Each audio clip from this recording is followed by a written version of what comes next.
सभागार में उपस्थित आत्मीय भाइयों बहनों,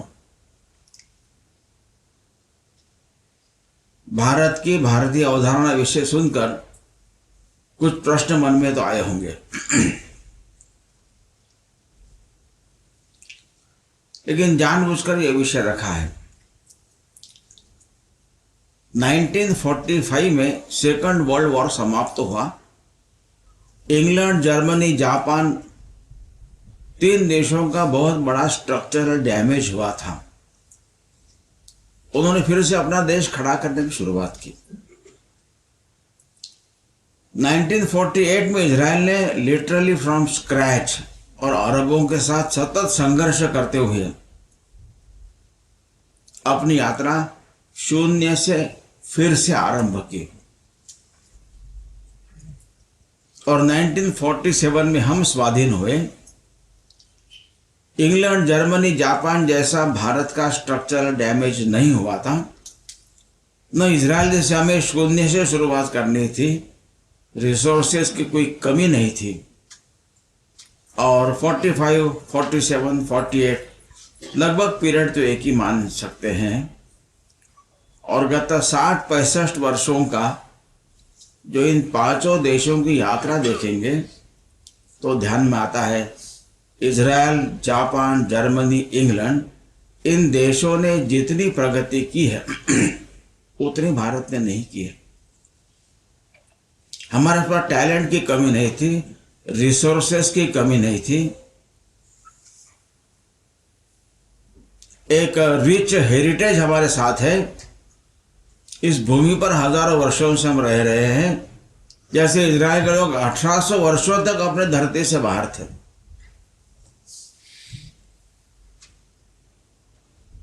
तो ऐसा अंतर क्यों हुआ? तो ध्यान में आता है कि इन चारों देश जो है, इंग्लैंड, जर्मनी, जापान, इजराइल, वहां भी राजनीति है, डेमोक्रेसी है, 2 दल है, 3 दल है, स्पर्धा है, खींचतान चलती है। परंतु सब लोगों के मन में as a people, as a nation, हम कौन है इसके बारे में क्लैरिटी है, एक मत है। और भारत ऐसा दुनिया में एकमात्र देश ऐसा है कि जहां के लोगों के मन में इसके बारे में यूनानिमिटी नहीं है। हम कौन हैं, हमारे पुरखे कौन थे, हमारा इतिहास क्या था, हमारी विशेषता क्या थी, क्या है। इतनी भी यात्रा में कुछ गलतियां हमारी हुई होगी, लेकिन हमारी अचीवमेंट्स क्या है इसके बारे में एकमत नहीं है। इसलिए हमारी दिशा हम तय नहीं कर सके। एक पुस्तक है हु आर वी, लेखक है सैमुअल हंटिंगटन। उन्होंने अमेरिका के संदर्भ में किताब लिखी है। 2001 में वहां के ट्विन टावर पर हमला हुआ। हमला करने वालों ने अमेरिकन नागरिकत्व प्राप्त किया था। तब तक वो मानते थे कि अमेरिकन नागरिकत्व प्राप्त करना मतलब अमेरिकन बनना है। तो वहां मीडिया में, समाज में चर्चा शुरू हुई, ये तो अमेरिकन नागरिक थे, फिर वैसा क्यों हुआ? तो what is it that makes us American, ये पुस्तक पढ़ने जैसी है। मेरी जो पुस्तक है जिसका उल्लेख हुआ, इस पुस्तक में उसको खूब अच्छा कोट किया है। अब मैं लंबा नहीं कहूंगा कोट। वो कहते हैं कि unless we decide who we are as a people, we can not decide what our priorities can be. हम कौन है यह जब तक हम तय नहीं करते, तब तक हमारी दिशाएं हम तय नहीं कर सकते। और स्वाधीनता के बाद ध्यान में आया, पहले जो भारतीय राष्ट्रीय कांग्रेस थी, इंडियन नेशनल कांग्रेस, तो भारतीय शब्द ये भौगोलिक ज्योग्राफिक कॉनोटेशन के लिए राष्ट्रीय शब्द गुणात्मक था। अभी आजकल राष्ट्रीय शब्द को भौगोलिक अर्थ प्राप्त हो गया है। जैसे एक जगह मानो महाराष्ट्र में मुझे एक व्यक्ति मिले, रमेश, एक वार्ड के भाजपा के अध्यक्ष हैं, बावन कोड़े जी राज्य के अध्यक्ष हैं, और जगत नड्डा जी राष्ट्रीय अध्यक्ष है भाई, जब कैसा कहते हैं ना, नेशनल प्रेसिडेंट ऐसे ही कहते हैं। मैंने कहा सही बात ऐसी है कि ये रमेश एक वार्ड के अध्यक्ष है, बावनकुळे राज्य के अध्यक्ष है, नड्डा जी अखिल भारतीय अध्यक्ष है, वो तीनों राष्ट्रीय है। हम चाहते हैं प्रत्येक व्यक्ति राष्ट्रीय बने। मेरा छोटा भाई लघुउद्योग भारती का पहले राष्ट्रीय उपाध्यक्ष हुआ करता था। मेरी बात सुनने के बाद उसने अपना परिचय कहना शुरू किया कि मैं लघुउद्योग भारती का अखिल भारतीय उपाध्यक्ष हूँ, राष्ट्रीय बचपन से शाखा में जा रहा है। और हम चाहते हैं प्रत्येक व्यक्ति राष्ट्रीय बने। ऐसे राष्ट्रीय विचार के लोग कांग्रेस में थे। स्वदेशी, स्वावलंबन, स्वाधीनता में सारा स्व है, वो भारत का स्व, वो क्लियर था। बाद में धीरे धीरे कांग्रेस के कुछ नेताओं पर कम्युनिस्टों को प्रभाव बढ़ने लगा और राष्ट्रीयता को मानने वाले कांग्रेस के नेताओं को धीरे धीरे किनारे करना शुरू हुआ। आगे की बात मैं नहीं कहूंगा, समय कम है इसलिए। तो भारत में ही भारत की दो भिन्न उदाहरणाएं, they are not just at play, they are at war. इसलिए जितनी प्रगति हमने करनी चाहिए उतनी प्रगति हम नहीं कर सके।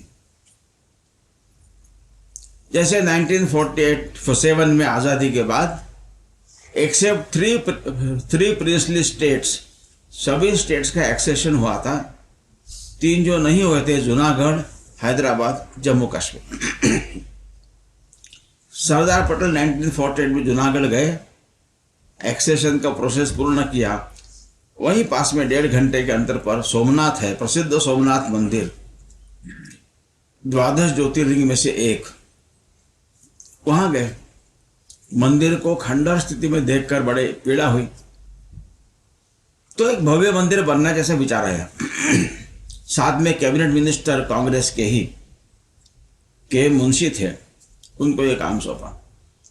अब ये टूटे और इसे खंडर अवस्था के सोमनाथ मंदिर के स्थान पर भव्य मंदिर बनाना, ये किसी के खिलाफ नहीं था। It was restoring the glory of Bharat.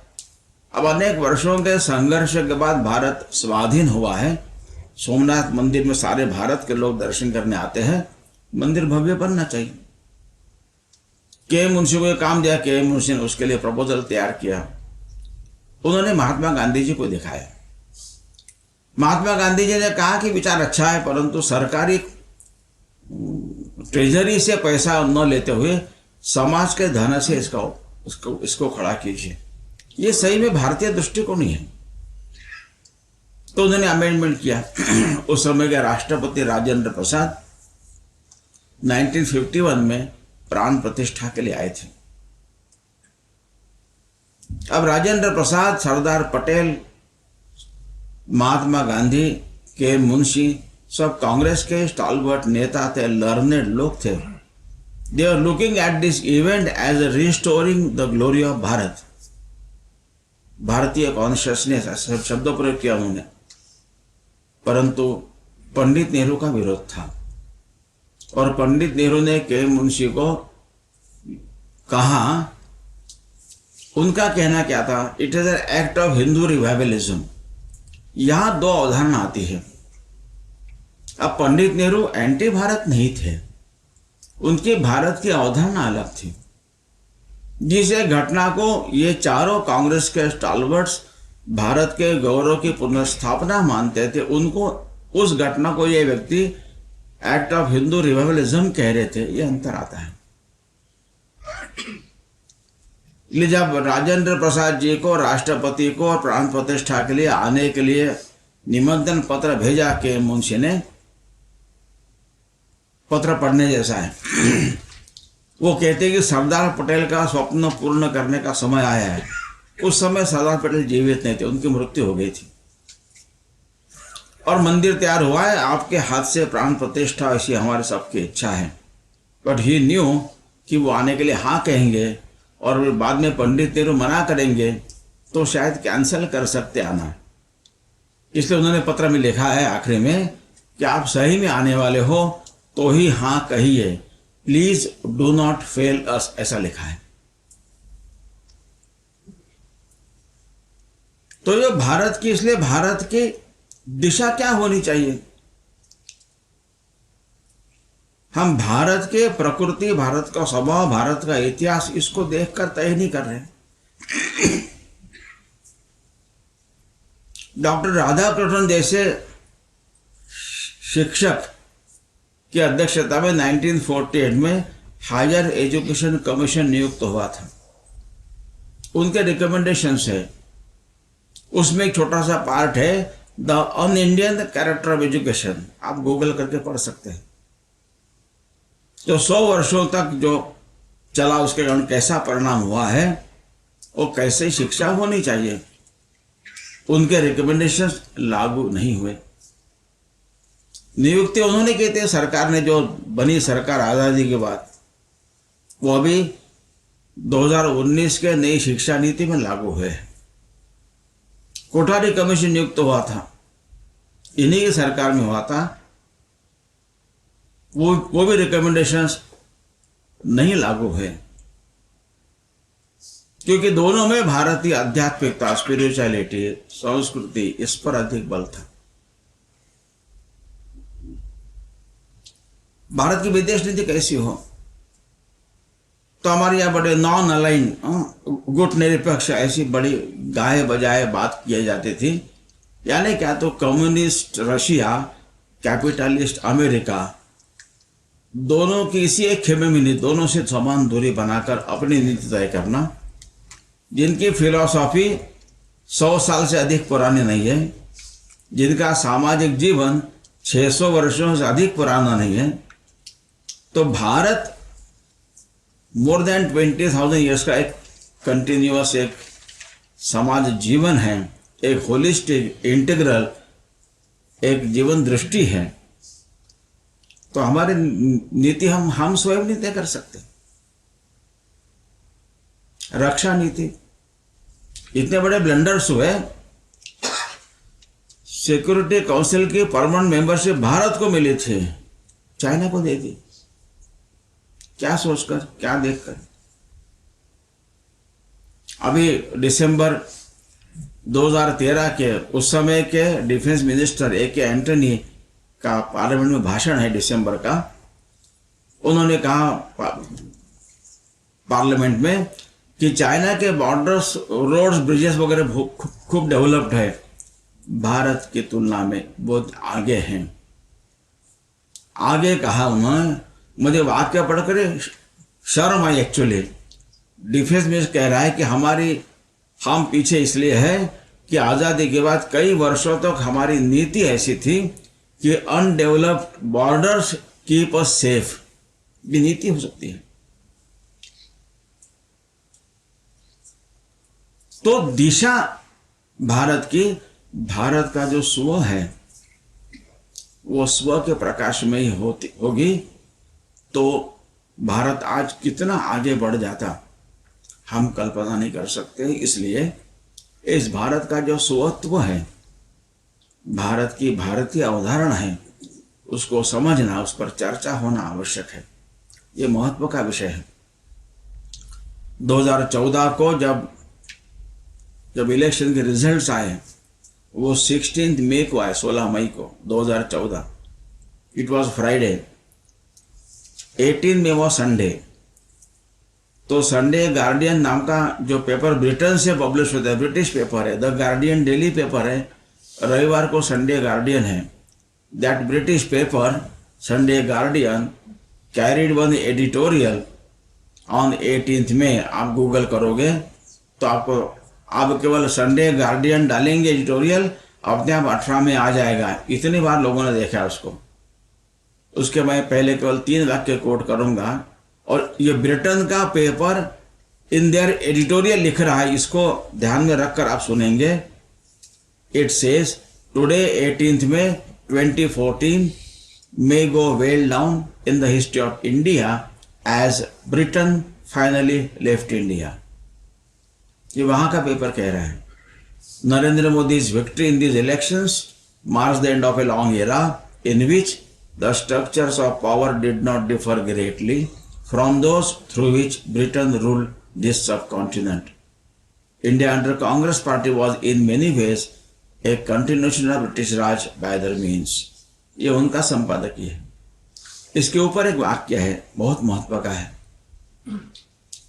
वो कहते हैं उस वाक्य में, उस संपादकीय का उन्होंने शीर्षक भी दिया है, India's another twist with destiny.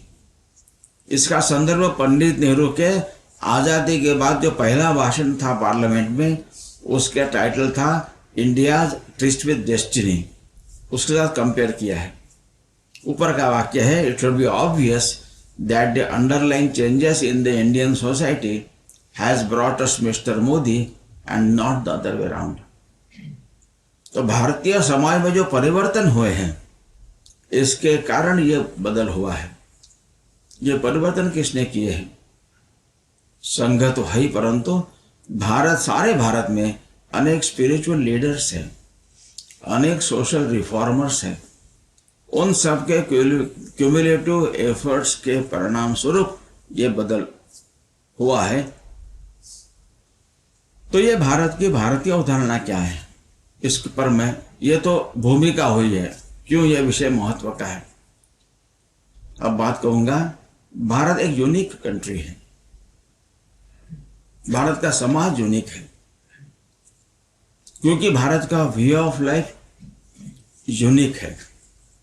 अभी ताज़ा उदाहरण देखेंगे तो ये कोरोना पैंडेमिक दुनिया भर में था, अनेक देशों में था। भारत के सिवाय सभी देशों में, Japan, Korea, China, France, Germany, England, Israel, कोई भी, इन सभी देशों में during this pandemic only the state machinery was active for saving serving people. Bharat ऐसा देश है एकमात्र जहां सरकारी मशीनरी ने खूब ईमानदारी से काम किया है, जान भी गंवाई है, परंतु ऐसा एकमात्र देश भारत ही है जहां पर लाखों की संख्या में लोग बाहर निकले सेवा करने के लिए। और फ्लड या अर्थक्वेक या एक्सीडेंट या लैंडस्लाइड जैसी वायनाड में हुई ऐसी आपदा के बाद जाकर सहायता करना अलग बात है, लेकिन हाईली इन्फेक्शस बीमारी है, हाईली फैटल है, जानलेवा है, मेरी जान जा सकती है, केवल श्वास से भी संसर्ग हो सकता है, संक्रमण हो सकता है, यह जानते हुए लाखों लोग बाहर निकले, सारे भारत में निकले हैं, हर प्रदेश में निकले हैं। कर्नाटक, आंध्र, महाराष्ट्र, गुजरात से जो माइग्रेंट वर्कर्स बिहार, झारखंड तरफ गए, 40 लाख लोग गए हैं, 40 लाख पीपल। इमेजिन, ट्रांसपोर्टेशन नहीं है, होटल्स नहीं है, शॉप्स बंद हैं, पैदल जा रहे लोग, कहीं पर भी राइट्स नहीं हुए हैं, हर जगह लोग बाहर निकले हैं, लोगों ने उनको पानी पिलाया है, खाना खिलाया है, शेल्टर दिया है। ऐसा केवल भारत में हुआ है, यह भारत की विशेषता है। उसी तरह ऑगस्ट मेडिसन ने अपने पुस्तक में कहा है कि वर्ल्ड हिस्ट्री ऑफ इकोनॉमिक्स ईस्वी सन 1 से 1500 तक वर्ल्ड ट्रेड में भारत का शेयर हाईएस्ट था, मोर देन 30% था, जबकि अमेरिका, यूरोप मिलाकर 2% से कम था। तो दुनिया भर में भारत के लोग गए। कल मैं लोगों से पूछता हूं क्या बेचते थे, सब जानते तो हैं, उत्तर आता है स्पाइसेस। हमको पता ही नहीं भारत क्या बेचता था, हमको ऐसा कहा गया है कि भारत कृषि प्रधान देश है। It's a wrong narration. ऐसी बहुत बातें मैं कहने वाला हूं। भारत में खेती अच्छी थी, ये बात सही है, प्रधान कृषि नहीं था, क्योंकि हम अनाज कभी बेचते नहीं थे, अनाज खाते थे, खिलाते थे और बार्टर के रूप में अनाज का प्रयोग करते थे, फिर बेचते क्या थे। तो मरे जानवरों के चमड़ों को टैनिंग प्रोसेस करके उसमें से वस्तु बनाने की टेक्नोलॉजी भारत में अवेलेबल थी। कानपुर, आगरा की तरफ कई वर्षों से लोग काम कर रहे हैं, तो ये चमड़े की वस्तुएं भारत में बनती थी। भारत में अच्छी मेटलर्जी थी, आयरन ओर, कॉपर, जिंक, इनको एक्सट्रैक्ट करना, कास्टिंग, मोल्डिंग, अलॉय बनाना, पीतल, ब्रास है, कांसा है, पोर्टेबल फर्नेसेस थे, उसकी वस्तुएं बनती थी, ये वस्तुएं बाहर जाती थी। जो पुराने समय के योद्धा होते थे, जब लड़ाई में बंदूक वगैरह नहीं थी, तलवार से युद्ध करना होता था, तो सामने वाले पर दबाव डालने के लिए एक योद्धा कहता था, खबरदार याद रख मेरे पास भारत के फौलाद की तलवार है, ऐसा बोलता था। भारत का स्टील फेमस था।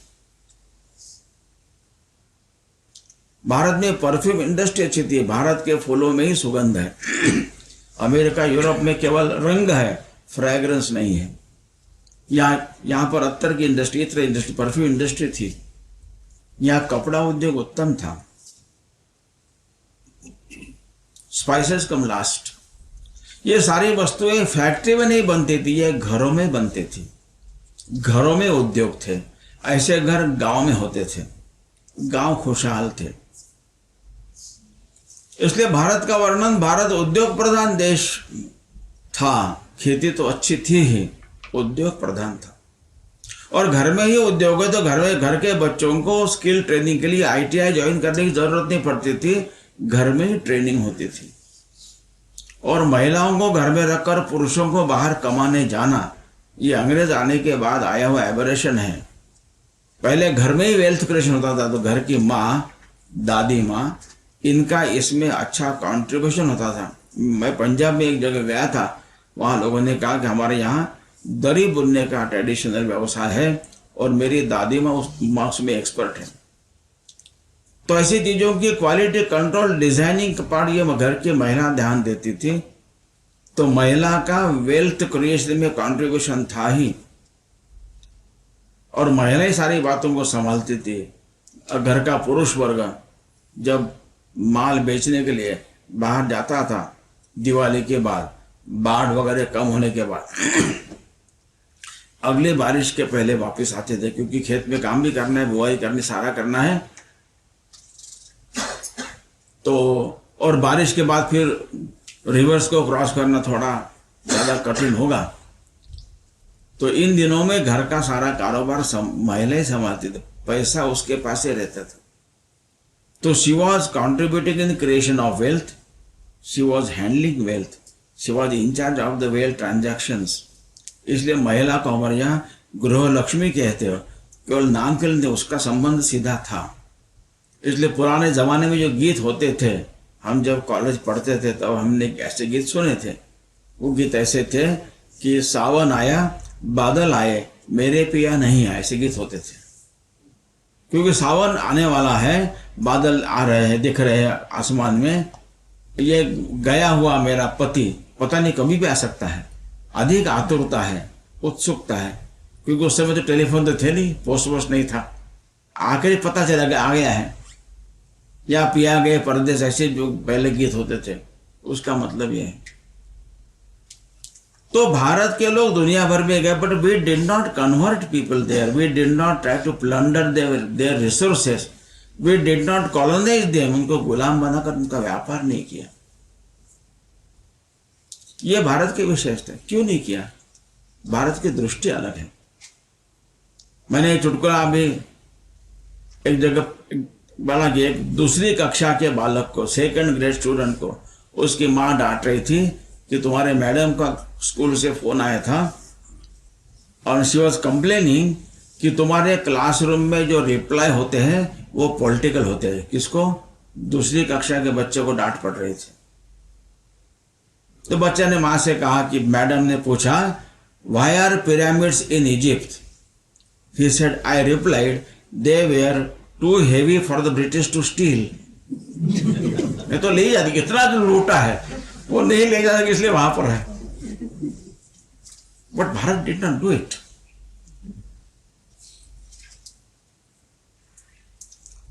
ये भारत के, तो दोनों, यानी कोरोना में भारत के व्यवहार, क्योंकि भारत का वे ऑफ लाइफ अलग है, विशेष है, उसका आधार स्पिरिचुअलिटी है, अध्यात्म है।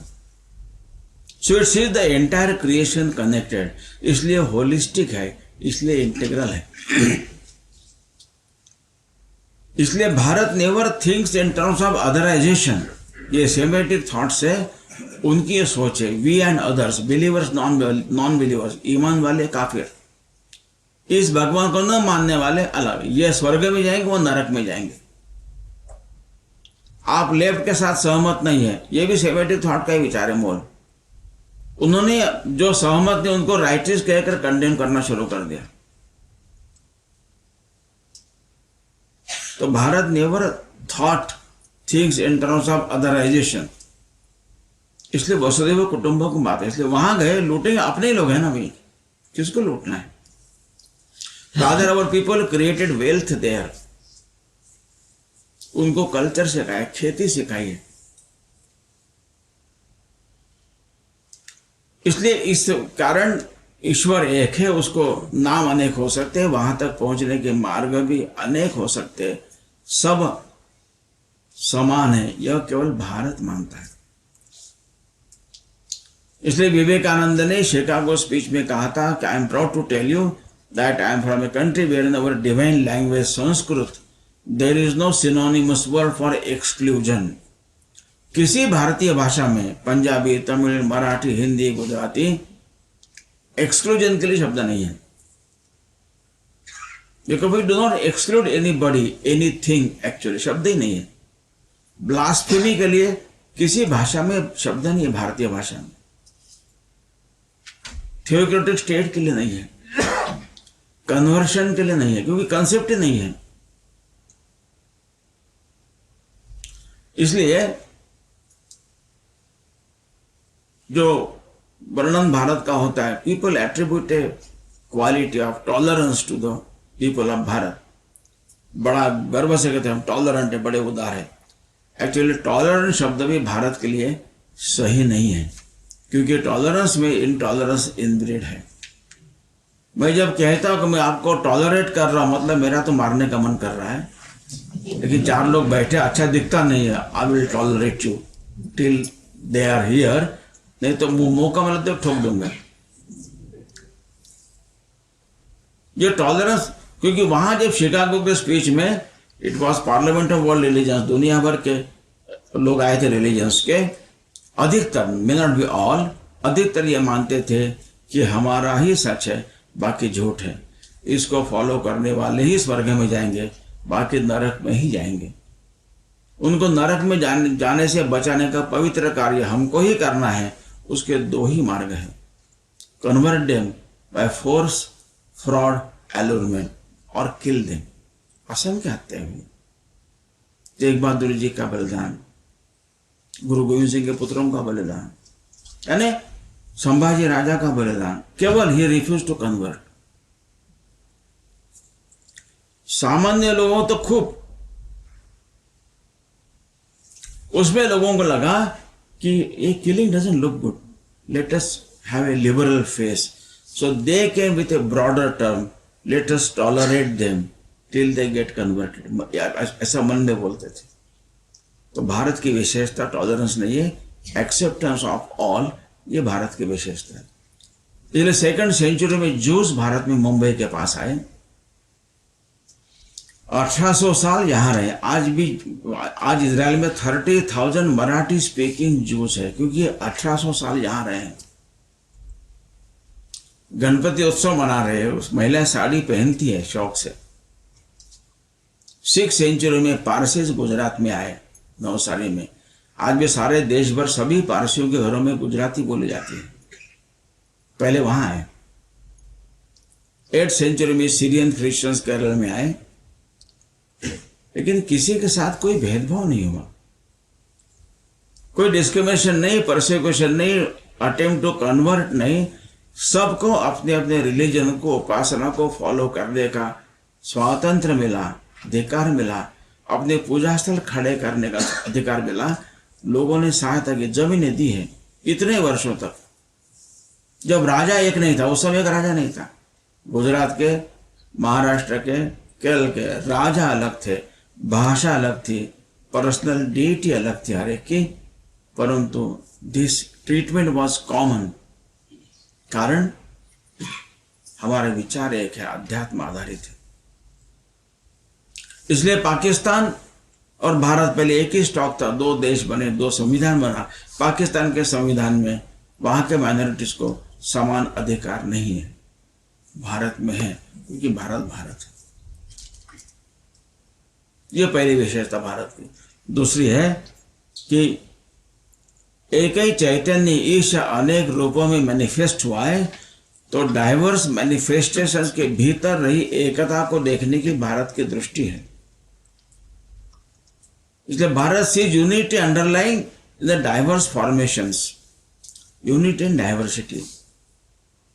तो हम यूनिफॉर्मिटी के पीछे ही लगते हैं। इसलिए भारत का वर्णन, जैसे उद्योग प्रधान देश है, ये भारत का वर्णन है, कृषि प्रधान नहीं, टॉलरेंस नहीं, सबका स्वीकार भारत की विशेषता। उसी तरह ऐसा वर्णन करते हैं लोग कि India is a country of diverse cultures, which is not correct.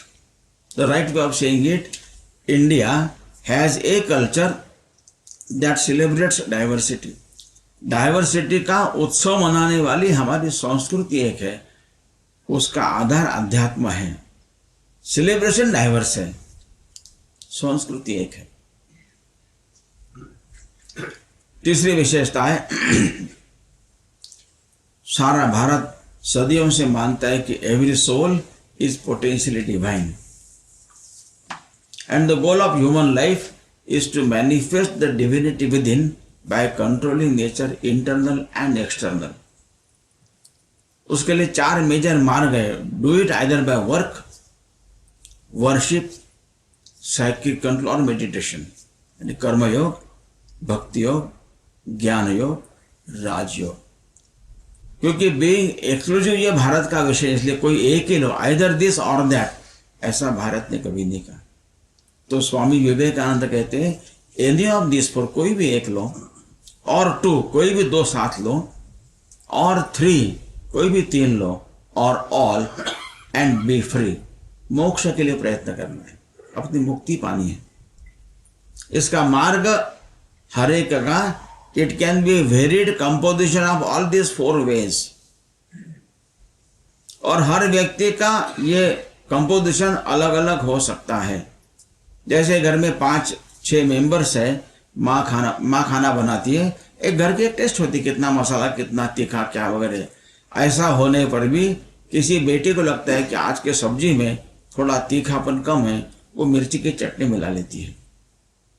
दूसरे को लगता है थोड़ा खट्टा कम है, नींबू के 2 बूंद उसमें डाल देता है।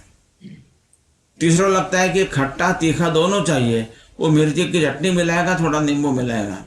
जो लगता है थोड़ा मीठा और खट्टा चाहिए, वो कुछ गुड़ डाल देगा। हमारे आचार भी 3-4 प्रकार के होते हैं।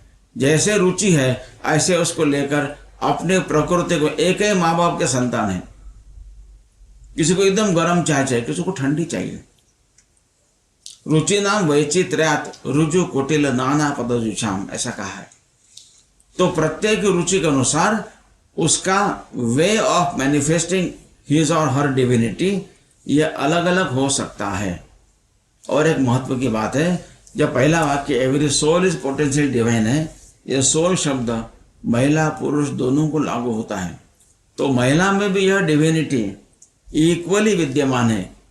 यह केवल भारत मानता है, बाहर नहीं मानता। इसलिए अमेरिका इंग्लैंड में महिलाओं को वोटिंग अधिकार पाने के लिए संघर्ष करना पड़ा। 1910 में, 1920 में उनको अधिकार मिला है।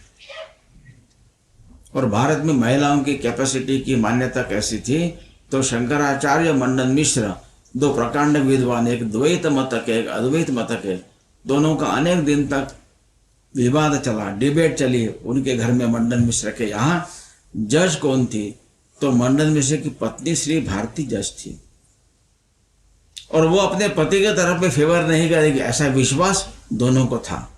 वो सही में जजमेंट देगी। अपने वेदों की ऋचा में महिला कंट्रीब्यूटर्स भी काफी हैं, तो उनमें भी यह है, यह मानता है। इसलिए भारत में हर एक को अपना अपना मुक्ति के तरफ जाने का मार्ग ढूंढना है, चुनने का, freedom to select, to choose, ये भारत में रहा है।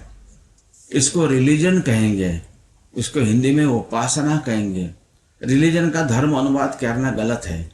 धर्म को जितने भारतीय भाषाओं में, भारत में जितने भी संत हुए, धर्म शब्द का अवश्य उल्लेख किया है। सबकी कल्पना है कि ये धर्म रिलीजन नहीं है, धर्म के लिए अंग्रेजी में there is no word at all, क्योंकि धर्म नाम की कंसेप्ट केवल भारत में, बाहर नहीं है। जब कंसेप्ट नहीं होती है, शब्द नहीं होता है। जैसे दूध के लिए अंग्रेजी में मिल्क है, दही के लिए कर्ड है, छाछ के लिए बटर मिल्क है, मक्खन के लिए बटर है, घी के लेकिन घी कहते हैं। क्योंकि इंग्लैंड में मक्खन बनने के बाद घर में अनेक दिन तक मक्खन टिकता था, क्योंकि वहां सर्दी खूब होती है, फ्रिज तो अभी आए। तो they had a habit of consuming butter in the form of butter itself. कोई जरूरत नहीं पड़ी। भारत उष्ण प्रदेश, यहाँ मक्खन टिकता नहीं था। यहाँ की माताओं ने रिसर्च करके एक प्रोसेस ढूंढ निकाली, एक पदार्थ बना जो पौष्टिक भी है, अनेक दिन तक घर में टिकता है। हर भाषा में घी के लिए शब्द है, हर भाषा में घी को लेकर मुहावरे हैं। तो धर्म के लिए धर्म कहना चाहिए, रिलीजन के लिए हम उपासना कह सकते हैं। इसलिए हर एक को अपनी उपासना का मार्ग चुनने का स्वातंत्र है। इसलिए यहां पर स्पिरिचुअल डेमोक्रेसी रही है पहले से। We never try to convert anybody. इसके पीछे का कारण यह है, हमारे ठेंगड़ी जी नाम के बड़े चिंतक कहते थे, भारत में traditionally the religion is personal as one's own tooth brush. हर एक का ब्रश अलग होता है, 4 लोगों का एक घर में अपना अलग है। कोई इस मंदिर में जाएगा, उस मंदिर, कोई ये व्रत करेगा, वो व्रत करेगा, हर एक का अपना अपना स्वातंत्र है। ये चारों बातें जो है भारत में सब लोगों को अपनी लगती है। इसको दुनिया में हिंदुत्व कहते हैं। हमने उसको नाम दिया नहीं अलग से, क्योंकि हमने अपने आप को अलग माना ही नहीं। लेकिन हमारे लोग जब व्यापार करने बाहर गए तो सिंधु नदी पार करके गए, तो स को उनको लगा ये कुछ अलग लोग हैं, उन्होंने नाम दिया। स को ह कहने का रिवाज आज भी है। वो गुजरात में आज भी अनेक स्थानों पर स को ह कहते हैं, सूरत को हुरट कहते हैं, 7 बजे मिलेंगे तो हाथ वागे मलेश ऐसा कहते हैं। और आसाम में तो स लिखते बोलते ही है, सर्वत्र आसाम में हमें। इसलिए संघ को हंग कहते हैं, संपादक को हमपादक कहते हैं, राष्ट्रीय स्वयं सेवक संघ को राष्ट्रीय स्वयं हेवक संघ ऐसा बोलते हैं। मैं जब पहली बार आसाम गया था 2007 में, मेरा दायित्व था अखिल भारतीय सह संपर्क प्रमुख। सभी शाखाओं में मेरा परिचय होता था, अखिल भारतीय संपर्क प्रमुख ऐसे बोलते थे। अब है, मेरा नाम मनमोहन मैंने तय नहीं किया, लोगों ने तय किया, लेकिन जुड़ गया मेरे साथ, उसमें कुछ कमी नहीं है। तो ये भारत की अवधारणा है। तो भारत की शिक्षा नीति, भारत की रक्षा नीति, भारत की विदेश नीति, भारत की अर्थ नीति अगर इस दिशा में चल पड़ती तो आज भारत कुछ और स्थान प्राप्त किया। और आज दुनिया, 2 बातें कहकर मेरी बात मैं पूर्ण करूंगा, क्योंकि प्रश्न आ सकते हैं।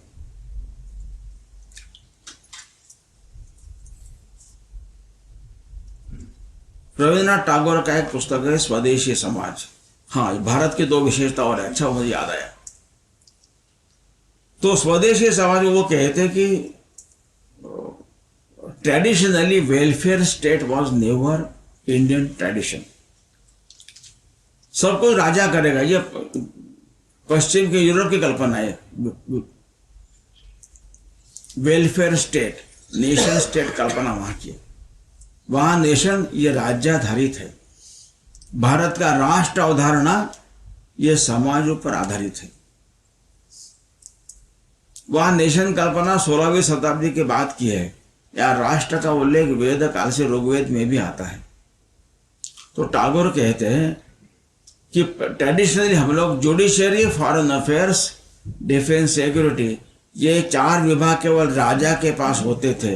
बाकी health, education, commerce, trade, industry, मंदिर, मेला, संगीत, नाटक, कला, यात्रा, इन सब के समाज की अपनी व्यवस्थाएं थी। इसके लिए राजकीय कोषों से धन नहीं आता था, तो समाज राज्याधारित नहीं था।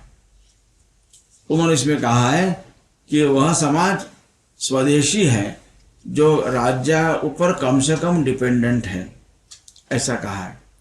एक खंबे पर खड़ा तंबू है, वह खंबा टूटता है, तंबू जमीन पर आ जाता है, परंतु 4-5 खंबों पर खड़ा तंबू है, एक खंबा टूटता है तो भी तंबू खड़े रहता है और टूटे खंबे को अंदर से फिर खड़ा करने की सुविधा रहती है। ऐसी भारत की रचना है। इसलिए राष्ट्र मतलब समाज है, राज्य की एक सीमा है, राज्य का महत्व भी है, उसकी सीमा भी है। तो परकियों का आक्रमण आया, यहाँ के राजा पराजित हुए, परकियों का राज्य भी आया, परंतु राष्ट्र हमेशा अपराजित रहा है। लेकिन लंबा कंटिन्यूम यहाँ देखने को मिलता है। यह भारत की विशेषता है। इसमें टैगोर कहते हैं कि विविधता में एकता देखना और अनेकता में ऐक्य प्रस्थापित करना, यही भारत का अंतर्निहित धर्म है। इसलिए भारत विविधता को भेद नहीं मानता, डाइवर्सिटी को डिफरेंसेस नहीं मानता और एलियंस को दुश्मन नहीं मानता। तो नए मानव समूह का इंटरेक्शन होगा, संघात होगा, उससे हम भयभीत नहीं होंगे। उनकी विशेषताओं को पहचान कर उनको प्रिजर्व करते हुए विदाउट डिस्ट्रॉइंग देम, उनको साथ लेने की विलक्षण क्षमता भारत रखता है। इसलिए भारत में हिंदू, मुसलमान, बुद्ध, ईसाई, ये 1904 का उनका ऐसे है। हिंदू, मुसलमान, बुद्ध, ईसाई परस्पर लड़ते हुए दिखेंगे, पर वे लड़कर यहाँ मर नहीं जाएंगे, वे एक सामंजस्य स्थापित करेंगे ही। यह सामंजस्य अहिंदू नहीं होगा, वह होगा विशेष भाव से हिंदू। यह टैगोर के शब्द है।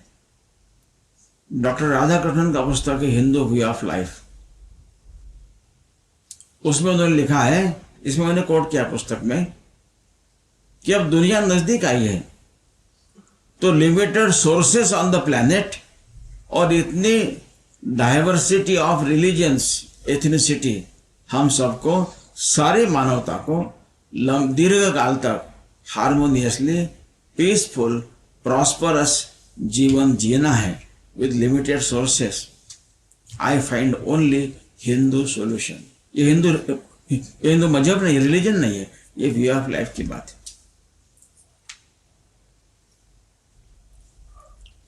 इसलिए सकल जगत में खालसा बंद गाजे, जगे धर्म हिंदू सकल भंड वाले, यहां भी उन्होंने अंतर किया है। तो हिंदू शब्द ये धर्म को लागू होता है, ये धर्म रिलीजन नहीं है। अनेक रिलीजन्स को जन्म लेने की संभावना मानने वाला है, सबको साथ जोड़ने वाला, लेने वाला यह है। यह भारत की विशेषता मुख्यता है। फिर धर्म क्या है, मैं मेरी बात कहूंगा तो धर्म की मेरी व्याख्या ऐसी कि open your eyes and close your capital I. मैं छोटा करो, आंखें खोलो, then the circumference of we expands. हम का दायरा बड़ा होता है, जो हमारे नहीं वे भी हमको अपने लगने लगते हैं। अपनेपन से उनके लिए करने का मन होता ही है। यह करना, समाज को देना, एक अर्थ में समाज को लौटाना, यह धर्म है। टैगोर कहते हैं कि समाज को देना चैरिटी है और समाज को लौटाना धर्म है। सिस्टर निवेदिता, जो विवेकानंद की शिष्या थी, आयरिश थी, मार्गारेट नोबल, भारत का सुंदर अध्ययन किया डीप, और वो कहती है कि जिस समाज में लोग अपने परिश्रम का पारिश्रमिक रेम्यूनरेशन अपने ही पास न रखकर समाज को देते हैं, ऐसे समाज के पास एक्यूमुलेटेड पारिश्रमिक के पूंजी पर समाज संपन्न समृद्ध बनता है और समाज के हर व्यक्ति संपन्न समृद्ध बनती है। धर्म डज नॉट डिस्क्रिमिनेट।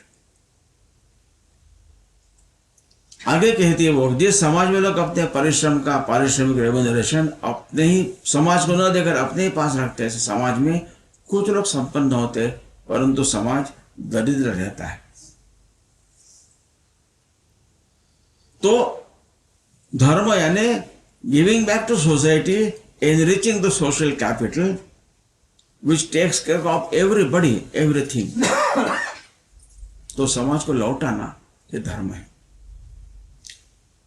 मेरी उपासना करने से, रिलीजन करने से, मंदिर जाने से, गुरुद्वारा जाने से, देरास जाने से मुझे धर्म करने की वृत्ति आती है। इसलिए मेरे लिए मकान बना, मेरा मकान हुआ, लोगों के लिए बना, उसको धर्मशाला कहते। धर्म में भेदभाव नहीं है। वहाँ धर्मशाला में जगह है तो हर को जगह मिलेगी। लंगर चलते हमारे यहाँ, जिसको भूख लगी है, एक सचखंड एक्सप्रेस जाती है अमृतसर से नांदेड़ तक, सभी जगह स्थानीय गुरुद्वारे से भोजन देते, सबको देते हैं, केवल सिख लोगों को नहीं, सबको। एक कटोरा चाहिए, वो दाल सब्जी वाला मिक्स रहता है, रोटी देते हैं। मैंने देखा अब ये बोतल पानी की आई है, पहले नहीं थी। हमने जब प्रवास शुरू किया देश भर में, तो गर्मी के दिनों में ठंडा पानी मिलता नहीं था, इतना पानी गर्म हो जाता था। तो मारवाड़ी समाज के लोग हर स्टेशन पर गर्मी के दिनों में, भरी गर्मी में दौड़ कर सबको ठंडा पानी पिलाते थे। धर्म यह है, और हर व्यक्ति दे सकता हर प्रकार से। हमारे दिल्ली के जो कार्यालय के ड्राइवर है, उन्होंने मैंने एक किस्सा बताया, मुझे अच्छा लगा। कहा कि दिल्ली में एक ऑटो रिक्शा ड्राइवर है, सरदार जी है। उनकी विशेषता क्या है, वहाँ भावताल करना पड़ता है बार्गेनिंग। तो झंडे वाला से निजामुद्दीन जाना है, वो कहेगा 100 रुपये लगते हैं, ग्राहक कहेगा 70, 80, 90 जो भी कुछ लगा। उसका नियम है कि जितना किराया था उतना कहना, और ग्राहक जो कहता उसको हाँ कह देना तुरंत। वो खाली नहीं बैठता कभी, उसको हमेशा ग्राहक मिलते हैं। दूसरी विशेषता, रास्ते में कोई अगर अंधा लंगड़ा व्यक्ति जाते हुए दिखा, वहाँ रोक कर उसको रिक्शा में बिठाता है, जहाँ चाहिए वहाँ छोड़ देता है, किराया नहीं लेता है। ये समाज को लौटाने की बात है। और दोपहर 12 से 3 घंटे में थोड़ा रश कम होता है। रोज की 3 घंटे की कमाई गुरुद्वारे में देता है, और रविवार को सुबह 6 से 12 बजे तक वहाँ कार सेवा करता है। यानी कमा भी रहा है, घर भी चला रहा है, समाज को लौटा भी रहा है, समाज के साथ कनेक्शन फील कर रहा है, दे रहा है। ऐसे खूब उदाहरण है मेरे पास। तो ये सामान्य लोग करते, ये कोरोना में हुआ है, लोगों ने किया है। तो dharma is different than religion. Religious practice help you to behave dharma करने के लिए। ये समाज को लौटाने वाले, इसलिए भारत का संविधान बना, भारत आजाद बना, तब उस समय के जो नेता थे उनके मन में धर्म की यही कल्पना स्पष्ट होगी, ऐसा मैं मानता हूं। इसलिए लोकसभा में लिखा है धर्म चक्र प्रवर्तनाय, राज्यसभा में लिखा है सत्यम वद धर्मम चर।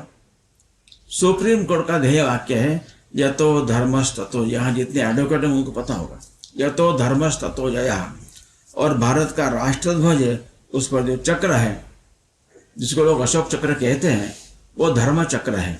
अब गूगल करोगे तो धर्म चक्र आएगा, wheel of dharma. It has come to us through Ashoka, not from Ashoka. Ashoka ने उसको उपयोग किया धर्म चक्र के नाते। और ये धर्म चक्र है, व्हील है, घूमना ही चाहिए। कैसे घूमेगा?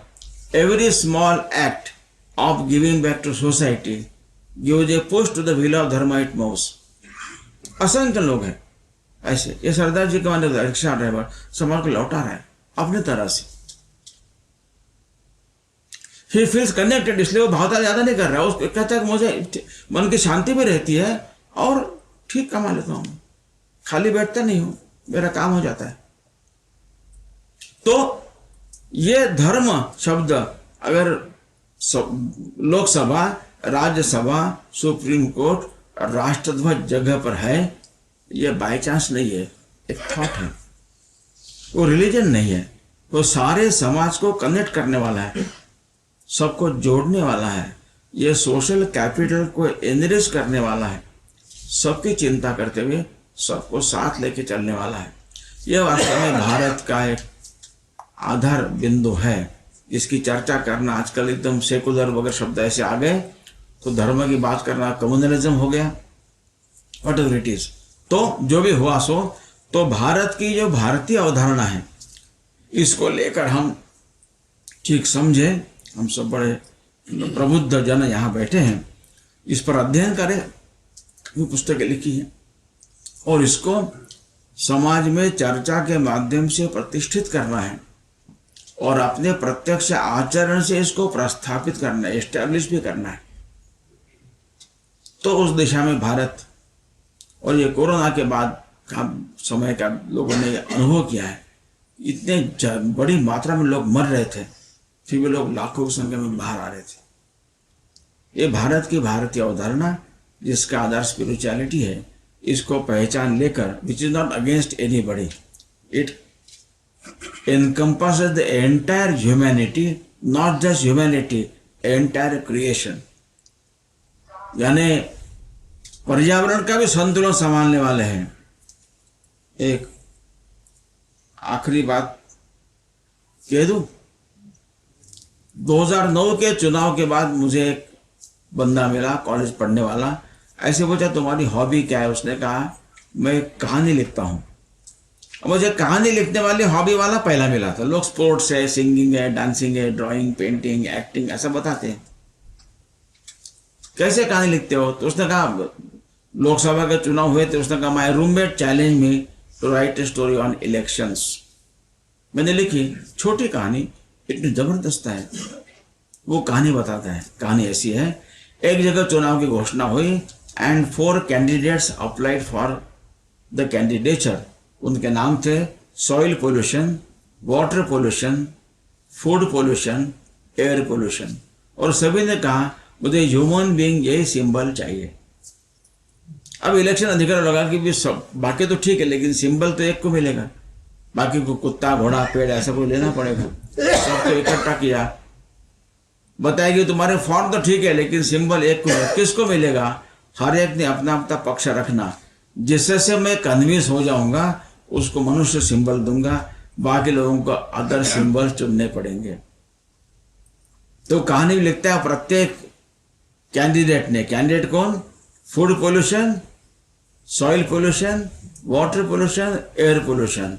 उन्होंने हर एक ने कहा कि ह्यूमन बीइंग सिंबल मुझे ही मिलना चाहिए, क्योंकि इस मनुष्य के मुझ पर बहुत उपकार है। इसी मनुष्य ने मुझे जन्म दिया है, इसने मुझे पाल पोस कर इतना बड़ा किया है, मैं आज चुनाव लड़ने के लिए काबिल हुआ हूं। यहाँ कहानी पूर्ण होती है। ये जो ह्यूमन बीइंग है, ये अनपढ़, अविकसित, गरीब देशों ने नहीं तैयार किया है। ये प्रॉब्लम निर्माण किसने किया है? The so called most developed, most भले लूट से किया होगा, प्रॉस्परस, उनके सारी प्रॉस्पेरिटी लूट पर आधारित है। इसलिए इसको पढ़ने की एक पुस्तक है, उसका नाम है ग्लोबल पैरासाइट्स, पढ़िए।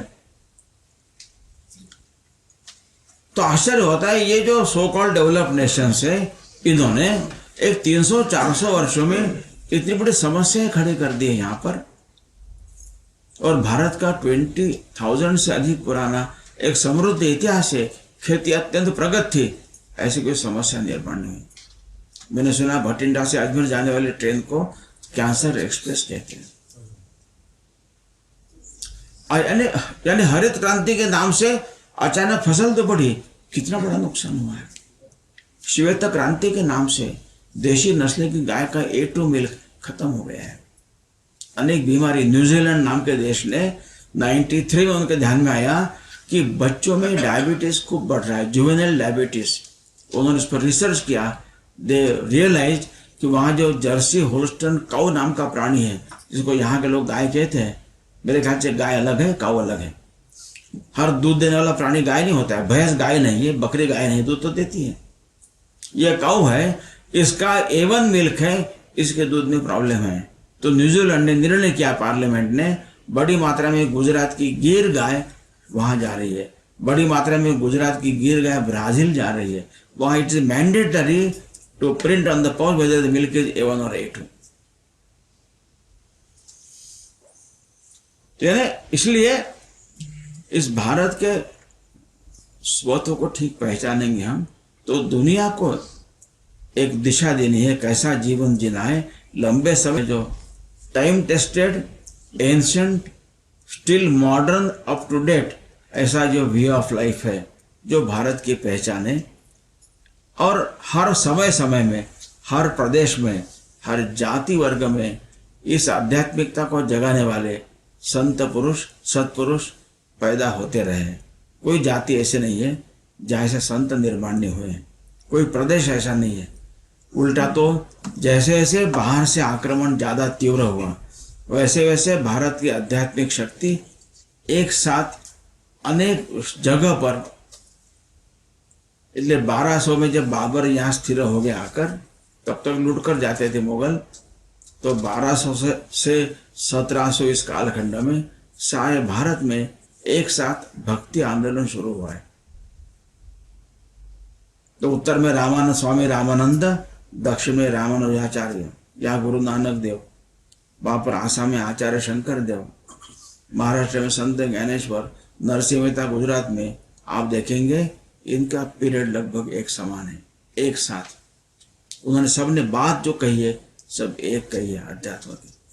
ये भारत की इस अवधारणा को ठीक समझेंगे, उसको अपने व्यक्तिगत जीवन में, प्रोफेशनल लाइफ में, सोशल लाइफ में, नेशनल लाइफ में उसको मैनिफेस्ट करते रहेंगे, तो दुनिया को एक दिशा, एक मॉडल देने वाला देश कि भारत पर ये दायित्व है। It's the divine duty of Bharat to show as a light house. जैसे लाइट हाउस समुद्र में जो मार्ग भूल जाते हैं उनको मार्ग दिशा तय करने के लाइट हाउस हेल्प्स, ऐसा भारत का रोल सदियों से रहा है।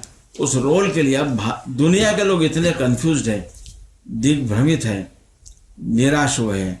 They look towards Bharat for that.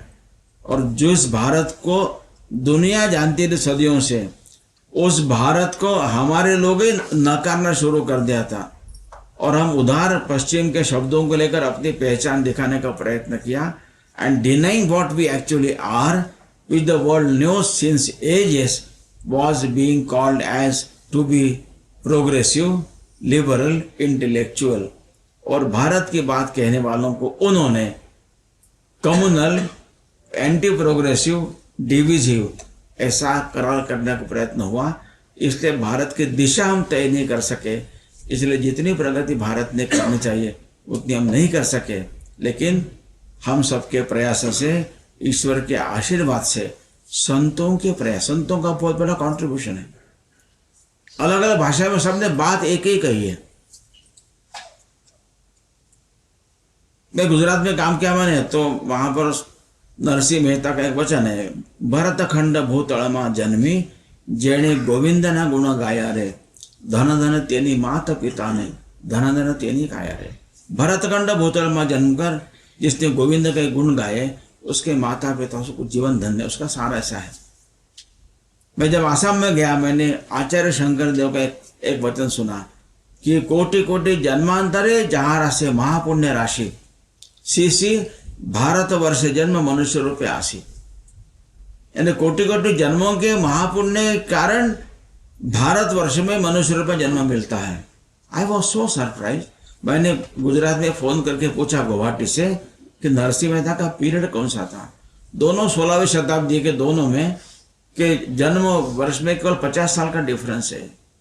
एक गुजरात इधर कोना है, एक आसाम उधर कोना है। ये गुजरात प्रदेश की बात नहीं कर रहा है, वो आसाम प्रदेश की बात नहीं कर रहा है, भरत वर्ष की बात कर रहे, भरत खंड बात कर रहे हैं। अमेजिंग है ना, एक ही समय एक साथ रामानंद, रामानुजाचार्य। अब इनके अगर पढ़ेंगे, भाषा अलग अलग है, बात एक ही है। It is so amazing.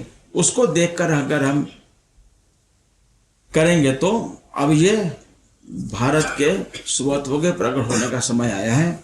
और western concept says that time travels in a linear वे, समय सीधा जाता है आगे। एंड भारतीय चिंतन सेज कि time travels in a cyclic way, काल चक्र का है हमारे यहाँ। तो चक्र में डिसेंड एसेंड चलने वाला है। अब भारत का एसेंड शुरू हुआ है, भारत को आगे बढ़ना ही है, अपने आत्मगौरव के लिए भी, विश्व कल्याण के लिए भी। इसलिए भारत के सभी मंदिरों में आरती होती है। आरती अलग अलग अपने अपने भगवान की होती होगी, देवी की, शिव जी की, विष्णु की, कृष्ण की। अंत में एक समान बात बोली जाती है, धर्म की जय हो, अधर्म का नाश हो, प्राणियों में सद्भाव हो, विश्व का कल्याण। इस भगवान को मानने वाला कल्याण ऐसा कभी नहीं कहा है, बात विश्व कल्याण की है। ये भारत की अवधारणा का आधार मैंने रखा। इस पर कुछ हमें पूछना है क्या, समय है क्या, इनको पूछूंगा। और पूछना है क्या, आपको पूछूंगा। 2 4 5 प्रश्न हो सकते हैं।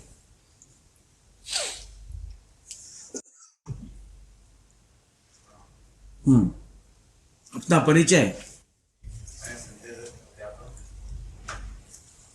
मैं कह रहा था कि एक दिन मैं कोई अवधारणा पढ़ रहा था, तो उसमें पुराने समय में जो ऋषि महर्षि होते थे उन्हें रिसीवर कहा था। तो रिसीवर का आधुनिक अर्थ जो है वो है प्राप्त करने वाला।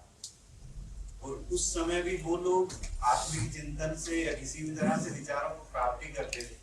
तो क्या आज भी जिस मोबाइल या किसी भी चोंगे को उठाते हैं फोन के, उसे रिसीवर बोला जाता है, उसमें से भी विचार आते हैं। तो प्राचीन सभ्यता आज भी कहीं नहीं यथार्थ रूप में जीवित है।